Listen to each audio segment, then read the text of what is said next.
ఏడాదిన్నర కాలంలోనే ఓ కుటుంబంలో చలివాగు విషాదాన్ని నింపింది.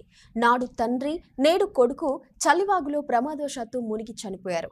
ఆనాడు కొడుకును కాపాడబోయి తండ్రి చనిపోతే, నేడు మళ్లీ కాపాడేవారు లేక ఆ కొడుకే అదే వాగులో నీట మునిగి చనిపోయాడు. ఒకే కుటుంబంలో ఇద్దరు ఇలా నీట మునిగి బలి కావడంతో ఆ కుటుంబ సభ్యుల రోదనలు మిన్నంటాయి.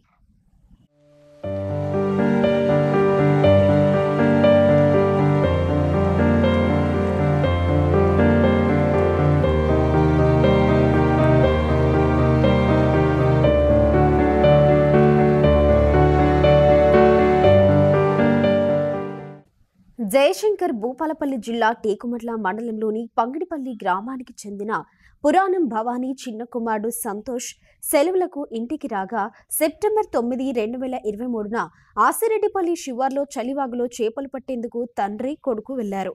ఈ క్రమంలో సంతోష్ చలివాగులో పడి కొట్టుకుపోతుంటే భవానీ కాపాడేందుకు అందులోకి దూకి కొంత దూరం లాక్కొచ్చాడు. ప్రవాహం వేగంగా ఉండడంతో మరికొంతమంది వెళ్లి సంతోష్ను ఒడ్డుకు చేర్చగా భవానీ మాత్రం శ్వాసాడక వాగులో మునిగిపోయాడు.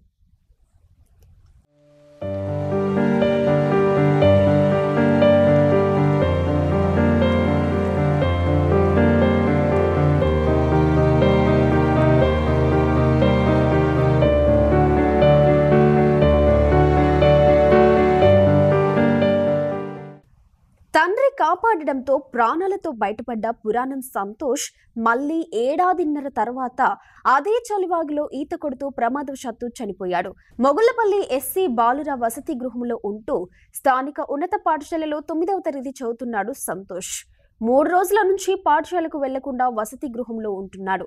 బుధవారం ఉదయం తన స్నేహితుడితో కలిసి ఈత కొట్టడానికి నవాబుపేట, మొగుళ్లపల్లి గ్రామాల మధ్య గల చలివాగులోకి వెళ్లి లోతు తెలియక ఒక్కసారిగా మునిగిపోయాడు. స్నేహితుడు కాపాడేందుకు ప్రయత్నించినా కుదరకపోవడంతో గట్టిగా కేకలు వేయడంతో చుట్టుపక్కల పొలాల్లో ఉన్న రైతులు గమనించి బయటకు తీయగా అప్పటికే సంతోష్ మృతి చెందాడు. తండ్రి, కొడుకులు ఇద్దరు చలివాగులో మునిగి చనిపోవడంతో గ్రామంలో విషాద ఛాయలు అలుముకున్నాయి.